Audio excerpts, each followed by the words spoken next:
Hello everyone. तो नमस्कार, आदाब, सत श्री अकाल। मैं आशा करता हूं कि आप सभी लोग अच्छे होंगे। आईपीएल खत्म होने के बाद 2 दिन बाद लगभग हम लोग फिर आपसे जुड़ रहे हैं। सभी लोग बहुत बोर हो गए होंगे, तो हमने एक नया सेगमेंट लाया है हम लोगों ने सोच के कि इस सेगमेंट में हम लोग बॉटम की 4 टीम्स के बारे में बात करेंगे, ना कि चैंपियंस के बारे में। तो सबसे पहले मैं आप सभी का स्वागत करता हूं क्रिकेट इन्फिनिटी में, और आप लोगों से दरख्वास्त करता हूं कि एक लाल कलर का बटन है, उसको प्रेस करें ताकि आप लोग हमसे हमेशा जुड़े रहें। हमारे टेलीग्राम चैनल पे जाके जुड़ें नई अपडेट्स के लिए, और एज वेल एज हमारे इंस्टाग्राम चैनल को भी आप लोग ज्वाइन कर सकते हैं, क्योंकि हम हर जगह एक नई अपडेट्स डालते हैं। तो जो आज हमारा फोकस रहेगा वो बॉटम की 4 टीम्स पे रहेगा, कैसा उनका आईपीएल रहा और वो क्यों बॉटम में रही और आगे वो क्या अच्छा कर सकती हैं। तो चलिए शुरू करते हैं हमारी पहली टीम के साथ, जो है कोलकाता नाइट राइडर्स, केकेआर को जो लीड कर रहे थे उनका नाम है नीतीश राणा। नीतीश राणा ने इस बार इस आईपीएल में केकेआर के कैप्टन थे, क्योंकि श्रेयस अय्यर को बैक इंजरीज थी तो वो पूरे टूर्नामेंट से बाहर थे। तो सबसे पहले हम स्टार्ट करेंगे केकेआर की स्ट्रेंथ के साथ। कोई भी चीज हम शुरू करते हैं अच्छाई के साथ शुरू करते हैं, तो हम पहले केकेआर की स्ट्रेंथ देख लेते हैं कि इस आईपीएल में कैसी रही है। तो अगर हम बात करें, जो हमारी फर्स्ट वीडियो थी जब हम लोगों ने आईपीएल स्टार्ट किया था, हमने वहां पे केकेआर की बैटिंग को प्रायोरिटी दी थी कि केकेआर में अच्छे प्लेयर जुड़ रहे हैं, तो केकेआर की जो स्ट्रेंथ है वो बैटिंग रह सकती है कहीं ना कहीं। लेकिन अगर आप पूरा आईपीएल देखें, जिस तरीके से आईपीएल चला है, केकेआर उतनी रिलायबल नहीं थी अपने प्लेयर्स के ऊपर। उन्होंने इतनी ओपनिंग 7 से 8 ओपनिंग प्लेयर चेंज किए हैं, जो कि बहुत ज्यादा ही मतलब कहते हैं कि एकदम मूवेबल कंडीशंस में पूरी अपनी सिचुएशन में पूरी टीम को रखा है। जो अगर इतनी ज्यादा सैचुरेशन आएगी टीम के अंदर तो वो कभी भी अच्छा परफॉर्म नहीं कर पाएगी। अगर हम हर टीम के अंदर डिपार्टमेंट्स होते हैं, अगर उनकी स्ट्रेंथ की बात करें तो हर टीम के अंदर डिपार्टमेंट होते हैं कि उनकी बैटिंग अच्छी है, उनका मिडिल ऑर्डर अच्छा है, उनका टॉप ऑर्डर अच्छा है, या उनकी बॉलिंग अच्छी है। लेकिन अगर हम केकेआर की बात करें तो ना ही हम ये बोल सकते हैं कि उनकी बॉलिंग बहुत अच्छी रही है, ना ही टॉप ऑर्डर उनका बहुत अच्छा था, और ना ही मिडिल ऑर्डर। अगर स्ट्रेंथ थी कहीं ना कहीं तो वो सिर्फ 2 या 3 प्लेयर पे रिलायबल थी। पूरी डिपेंडेंसी थी 2 या 3 प्लेयर पे, जिन्होंने मैच जीता है हर मैच में परफॉर्म करके, और जिनके नाम आगे आए। सबसे पहले हम बात करते हैं रिंकू सिंह की। रिंकू सिंह मिडिल ऑर्डर को संभाल रहे थे। जिस मैच में रिंकू सिंह ने परफॉर्म किया, अगर हम बोले तो आई मस्ट से कि उन्होंने सारे मैच में ऑलमोस्ट परफॉर्म किया है। तो रिंकू सिंह, वेंकटेश अय्यर और नीतीश राणा, इन 3 प्लेयर के नाम पर ही केकेआर चली है पूरे सीजन, और इन 3 प्लेयर ने ही स्कोर किए हैं। तो उनकी स्ट्रेंथ कोई डिपार्टमेंट नहीं था, सिर्फ ये 3-4 बड़े नाम थे। अगर हम बॉलिंग में बात करें तो वरुण चक्रवर्ती ने अच्छे विकेट लिए हैं, तो बॉलिंग में सिर्फ वो ही नजर आ रहे थे, और बैटिंग में 3 प्लेयर। तो कोई डिपार्टमेंट अगर अच्छा परफॉर्म करता तो ये टीम और आगे जाती।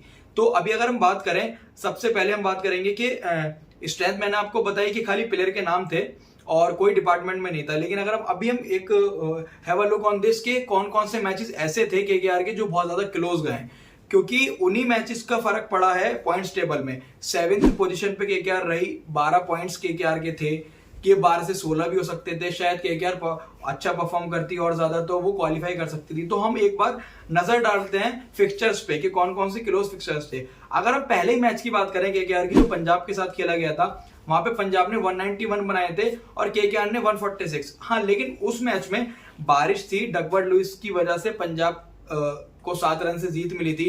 तो जब भी ऐसी कोई कंडीशन आती है, बारिश हो गई या मैच अबेंडेंट हो गया, तो वहां पे हम दूसरी टीम को एक अनफॉर्चुनेट मानते हैं या फिर बेनिफिट ऑफ डाउट दे सकते हैं कि केकेआर ये मैच जीत सकती थी, लेकिन डगवर्थ लुइस के चलते हार गई। अगर हम बात करें दूसरे मैच की, दूसरा मैच बेंगलोर के साथ था, जिसमें शार्दुल ठाकुर ने परफॉर्म किया था, वो आगे चले थे। वो मैच एक तरफा जीती थी कोलकाता नाइट राइडर्स। और करें अगर हम लोग मुंबई इंडियंस वाले मैच की, तो ये मैच बहुत क्लोज था। अगर आप देखें, कोलकाता ने इस मैच में 185 रन बनाए थे और मुंबई ने 186 चेस किए थे। मुंबई ने 5 विकेट से जीती थी। अगर इस मैच में वरुण चक्रवर्ती का साथ कोई दे देता, बॉलिंग और थोड़ी अच्छी हो जाती, तो शायद ये मैच 2 पॉइंट दे सकता था कोलकाता नाइट राइडर्स को। और अगर हम बात करें गुजरात टाइटन वाले मैच की, जिसमें केकेआर ने 179 रन बनाए थे 7 विकेट खोके, और गुजरात ने वहां भी 180 चेस कर दिए थे। तो अगर आप देखेंगे, केकेआर के अगेंस्ट बहुत आसानी से चेस किया है दूसरी टीम्स ने, क्योंकि बॉलिंग डिपार्टमेंट बहुत वीक रहा है। खाली एक वरुण चक्रवर्ती के होने से हम लोग मैच नहीं जीत सकते। सुनील नरेन इस बार आउट ऑफ फॉर्म थे। आंद्रे रसेल पे बहुत ज्यादा रिलाय करती है केकेआर की टीम, वो आउट ऑफ फॉर्म थे। उमेश यादव और टिम साउदी को हम एज अपने पेस अटैक के फॉर्म में लाए थे, लेकिन वो भी आउट ऑफ फॉर्म थे। जो एक कुछ नए प्लेयर जुड़े थे, सूर्य शर्मा हो गए, हमारे हर्षित राणा हो गए, वैभव अरोड़ा हो गए, इनको कुछ कम मौके मिले, लेकिन यंग टैलेंट ने फिर भी परफॉर्म किया। तो इस तरीके से कभी भी एक टीम चलती नहीं। कि आप 2 मैच खिला के किसी प्लेयर को बाहर निकाल दे रहे हैं, फिर एक नए प्लेयर को ज्वाइन करवा रहे हैं, फिर 2 मैच में उससे उम्मीद कर रहे हैं कि वो एक एक्स्ट्रा ऑर्डिनरी परफॉर्मेंस दे। ऐसा नहीं हो सकता।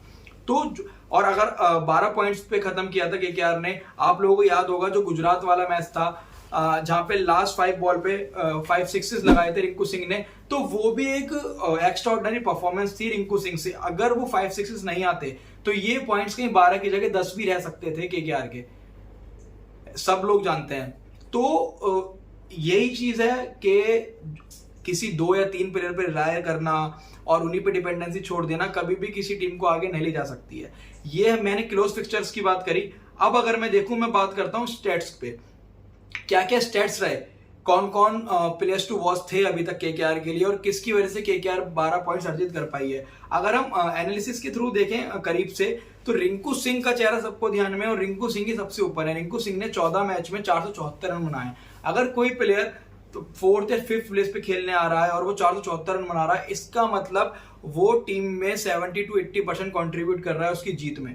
उसके बाद नीतीश राणा ने 413 रन बनाए, वेंकटेश अय्यर ने 404। ये 3 नाम मैंने आपको स्टार्टिंग में लिए थे कि ये 3 चेहरे नजर आए केकेआर में, और ये तीनों 400 रन प्लस स्कोर कर रहे हैं। उसके बाद भी टीम क्वालिफाई नहीं कर पा रही है, जिसका रीजन था ओपनिंग पेयर। ओपनिंग पेयर इतने ज्यादा चेंजेस हुए हैं।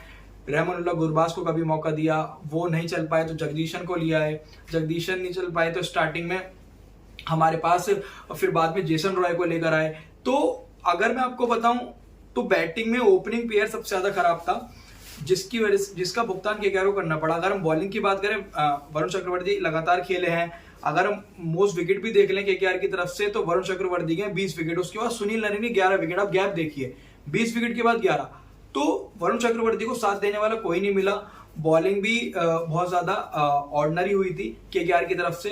कुछ अनफॉर्चुनेट्स थे केकेआर की तरफ से कि उन्होंने 1.5 करोड़ में शाकिब अल हसन को लिया था, जो अपने पर्सनल रीजन की वजह से, फैमिली रीजन की वजह से नहीं ज्वाइन कर पाए थे। अदरवाइज वो एक ऑलराउंडर परफॉर्मेंस देते केकेआर के लिए। तो उनकी जगह पे इन्होंने जेसन रॉय को रिप्लेस किया था।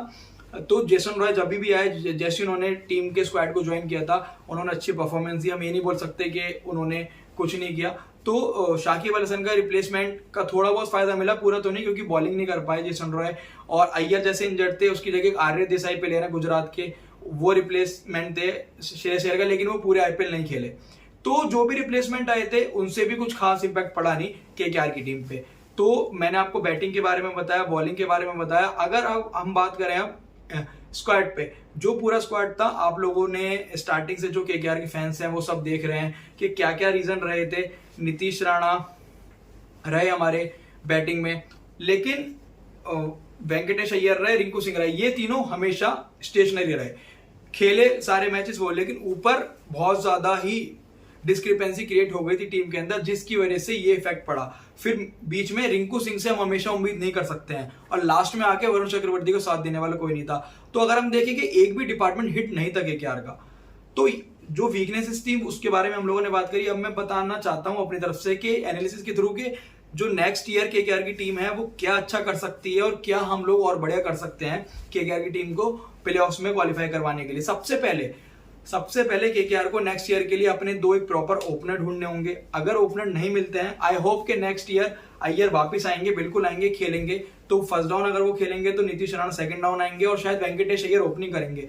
तो उनके आने से एक स्टेबिलिटी और एक स्टैंड टीम को मिल सकती है, जो कि बहुत जरूरी है। तो नेक्स्ट ईयर सबसे पहले एक ओपनिंग प्लेयर केकेआर को खोजना होगा, ढूंढना होगा अपनी टीम के लिए, और उस पर रिलाय करना होगा, उनको मैचेस देने होंगे अगर वेंकटेश अय्यर ऊपर आते हैं। फिर बीच में शाकिब अल हसन भी अगर वापसी करते हैं नेक्स्ट ईयर, तो सुनील नरेन फॉर्म में नहीं है, आंद्रे रसेल फॉर्म में नहीं है, कुछ मैच उन्हें बैठा के एक खाली बड़े नाम के साथ ना जाके उनको मौका दे सकते हैं, क्योंकि वो लेफ्ट आर्म अनऑर्थोडॉक्स बॉलर हैं, तो वो टीम को विकेट भी लेके दे सकते हैं और बीच में रन भी कर सकते हैं। तो केकेआर को अपना ओपनिंग पेयर और मिडिल ऑर्डर के साथ साथ बॉलिंग पे ध्यान देना पड़ेगा, क्योंकि पेसर्स बिल्कुल नहीं है। टीम साउदी उमेश यादव के भरोसे इस बार आई थी, वो दोनों फ्लॉप रहे। तो फिर यंग टैलेंट के भरोसे केकेआर आगे बढ़ी, वैभव अरोड़ा, हर्षित राणा, सूर्य शर्मा एक अच्छा ऑप्शन मिला है। तो केकेआर को अपने तीनों डिपार्टमेंट में एक स्टेबिलिटी लानी पड़ेगी। कोई पेसर्स सीमर्स पे अगले साल विश्वास करना पड़ेगा, चाहे वो यंग टैलेंट हो, चाहे वो इंटरनेशनल प्लेयर हो, और उनको टाइम देके, जगह देके खिलाना पड़ेगा। तो अभी तीनों डिपार्टमेंट को हिट करना पड़ेगा केकेआर को जीतने के लिए।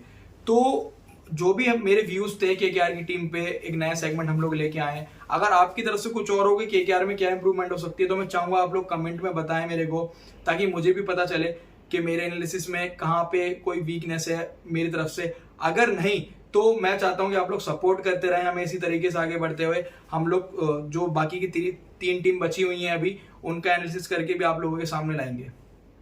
तो मैं अब आपसे विदा लेता हूँ। Thank you very much.